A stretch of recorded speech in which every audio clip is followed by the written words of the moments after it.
사실 갈아타기 준비가 안 된 상태였어요.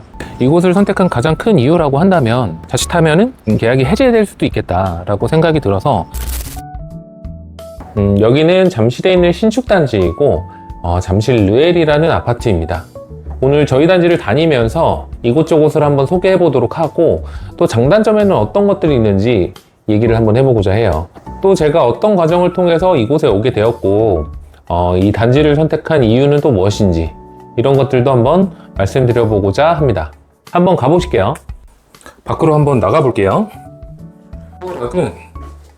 지문 인식이 가능합니다. 제가 이사 오고 정말 편하다고 느끼는 몇 가지 중에 하나예요. 한번 보여드리면 이렇게 살짝 누면 바로 열립니다. 공용 복도인데 이렇게 타일로 마감이 되어 있어요. 요즘에 지어진 신축 단지를 보면 대부분 이 공용부 복도에 타일로 마감을 하는 것 같더라고요. 아무래도 이전의 아파트를 보면 뿜칠이라 그러나요? 그 시공법보다는 비용은 좀 더 들겠지만 훨씬 고급스러운 느낌이 납니다. 또 이 엘리베이터 앞쪽에 이런 큰 창이 있기 때문에 복도인데도 어둡지 않고 이 밖을 보면서 엘리베이터를 기다릴 수 있어서 좀 덜 지루한 것 같아요. 이렇게 단지 밖이 보입니다. 창에 이렇게 지문들이 있는데 아마 저희 아들이 만들지 않았을까. 엘리베이터 디자인은 그냥 깔끔합니다. 고급스러운 느낌을 좀 주려고 한 것 같아요. 여기 원래 가운데 로고가 있어야 되는데 벌써 누가 떼갔는지 없습니다. 엘리베이터 보수 공사를 한번 전체적으로 진행한다고 알고 있어요. 기분 탓인지는 모르겠는데 이 엘리베이터 에어컨이 다른 곳보다 좀 더 시원한 것 같습니다. 이렇게 내리면 1층 공용부 복도가 나옵니다. 동마다 다른데 저희 동은 복도가 상당히 긴 편이에요. 로비는 조금 작은 느낌이 있어요. 원래는 여기에 조명이 들어오는데 오늘은 꺼져 있네요. 그리고 1층과 이 지하가 이렇게 뚫려 있는 이런 공간이 있고요. 조금 아쉬운 게 이 지하 1층과 2층 복도에는 에어컨이 설치가 되어 있는데 사람이 가장 많이 다니는 1층에는 에어컨이 없습니다. 그래서 요즘 같은 날씨에는 굉장히 덥긴 해요. 밖으로 나가 볼게요. 이 공동 현관을 들어올 때에는 스마트 원패스 어플을 깔아두면 이렇게 자동으로 열립니다. 이전에 구축을 살 때에도 굉장히 편하다고 생각이 들었는데 여기도 시스템이 들어와 있어요.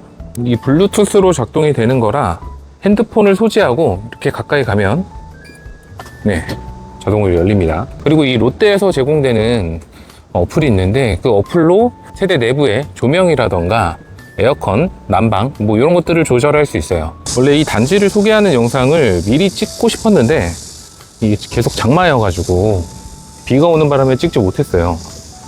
근데 이제 장마가 끝나서 찍게 되었는데 너무 덥네요. 그래도 힘을 내서 한번 찍어 볼게요. 저기 보이는 게 게스트하우스. 커뮤니티는 아직 오픈을 안 했는데 게스트하우스는 운영을 하고 있어요. 총 4개가 있고 저는 아직 한 번도 들어가 보지는 못했습니다. 가격은 5만원 방, 7만원 방 이렇게 있는 걸로 알고 있어요. 저렴하죠? 혹시라도 원하시는 분들이 있으면 제가 프리미엄을 이쪽으로 가면 저희 단지 메인 광장이 나옵니다. 저기 보이는 게 이제 티하우스고요. 이렇게 티하우스가 있습니다. 저희 단지가 1800세대 정도 되는데 사실 이 티하우스가 좀 작다라고 느껴져요. 요즘은 날씨가 너무 덥고 평일 날씨가 아니라 사람이 없는데 보통 저녁이나 주말에는 항상 사람들이 가득 차 있습니다. 저희 단지는 올해 1월에 준공이 되었고 저희는 인테리어를 진행하고 2월 중순에 이사를 해서 지금까지 거주하고 있습니다. 저희 단지는 총 1800세대 정도 되고 그 중에 이제 일반 분양이 200세대 정도, 그리고 임대도 한 200세대 정도. 저희가 분양을 늦게 해서요. 그래서 준공되기 한 6개월 전 그렇게 진행을 했던 걸로 기억을 하는데, 조합 입장에서는 분양가를 조금이라도 높게 받기 위해서 분양을 계속 미뤄왔었고, 분양가 상한제 지역이고 30평형 기준으로 한 17억 정도 됐던 걸로 기억을 해요. 지금 시세가 한 40억 정도니까 시세 차익이 어마어마하죠. 이 중앙 광장은 사실 야간이 이쁩니다. 조명이 멋있게 들어와서 야간이 좋은데 야간에 찍은 영상이나 사진들을 한번 찾아보고 같이 올려보도록 할게요.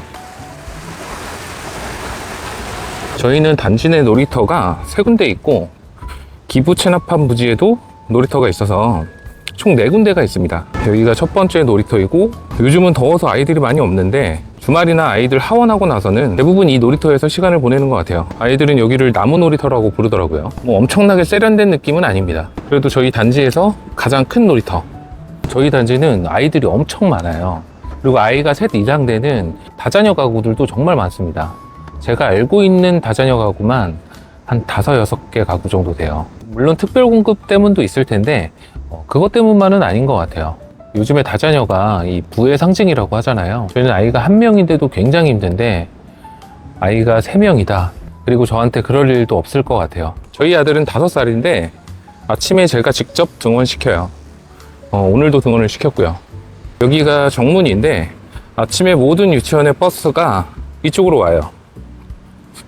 여기 실내에 버스를 기다릴 수 있게 저희는 항상 시간을 칼같이 맞춰가기 때문에 실내에는 거의 들어가 본 적이 없긴 합니다. 그리고 비가 오거나 하면은 이쪽 입구를 통해서 지하로 올라와서 유치원 버스를 탑니다. 그리고 이 건너로는 저희보다 한 달 정도 먼저 입주한 잠실 레미안 아이파크가 보여요. 잠실 레미안 아이파크는 후문이고 저희는 정문입니다. 제가 잠실 레미안 아이파크 사전 점검도 갔었고 오며 가며 단지들을 쭉 보면 확실히 커뮤니티나 조경 부분에서는 퀄리티가 더 뛰어나다고 느꼈어요. 그렇지만 저희도 저희 단지만의 매력이 있지 않나. 개인적으로 비교해서 더 낫다라고 생각하는 점은 중앙 광장이 좀 넓게 되어 있기 때문에 단지 내가 좀 더 여유롭다라는 느낌이 있어요. 그리고 개인적으로 저희 단지는 단지 외관에 많은 걸 신경 쓴 단지라고 생각이 들거든요. 그래서 그런 부분에서는 비교해서 좀 더 낫지 않나. 여기 단지가 보면은 층이 이렇게 다채롭게 가져가 있어요.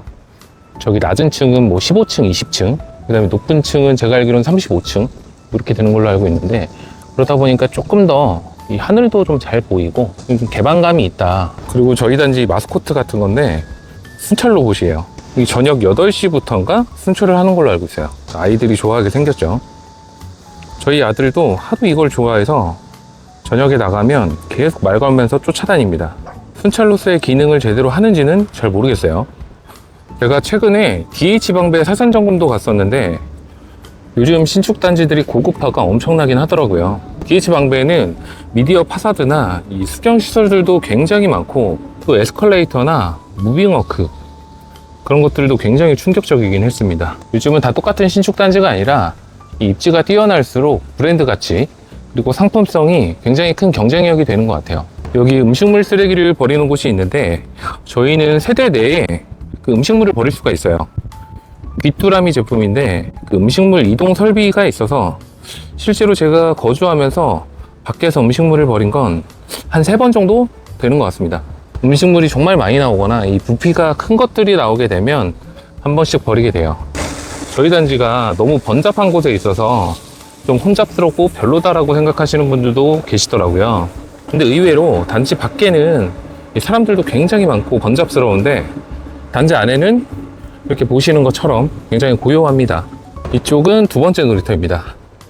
저희 아이는 파란 놀이터라고 부르는데 이 놀이터가 위험한 시설들이 많이 없어서 자주 오게 되는 것 같아요.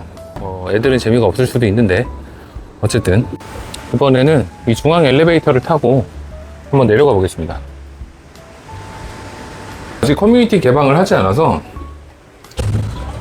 볼 수 있는 게 딱히 없는데 그래도 한번 내려가 볼게요. 자, 여기 지하 1층인데 저도 사전 점검 때만 딱 한 번 와봤어요. 이렇게 되어 있습니다. 여기가 이제 피트니스 클럽. 보시면 지하 1층에는 피트니스, 골프 뭐 이런 것들이 있고 지하 2층에는 수영장, 사우나 제가 사전 점검 때 찍어 놓은 것들이 있으니까 그걸로 한번 소개를 시켜봐 드릴게요. 그리고 여기 라운지가 있는데 이렇게 사람이 많은 관계로 들어가 보진 않겠습니다. 이쪽으로 가게 되면은 외부로 나가는 계단이 있습니다. 한번 나가 보도록 할게요. 이 바깥 계단으로 다시 올라가 보도록 하겠습니다. 쭉쭉쭉쭉. 이쪽으로 나가게 되면 잠실역 방향 송파구청 사거리가 나와요. 그리고 이 위가 스카이브리지인데 아직 운영을 하고 있지 않아서 좀 아쉬워요. 근데 이쪽으로 이제 스카이브리지로 가는 엘리베이터, 사전점검 때 가봤을 때 기억이 워낙 좋아서 하루빨리 오픈을 하기를 기대하고 있습니다. 이렇게 스카이살롱이라고 해서 엘리베이터가 있죠. 아마 당분간 잠실에서는 스카이브리지가 있는 유일한 단지가 되지 않을까. 잠실주공 5단지도 별도의 스카이브리지는 없는 걸로 알고 있어요. 이쪽으로 나가면 송파구청 사거리가 나옵니다. 바로 잠실역 방향.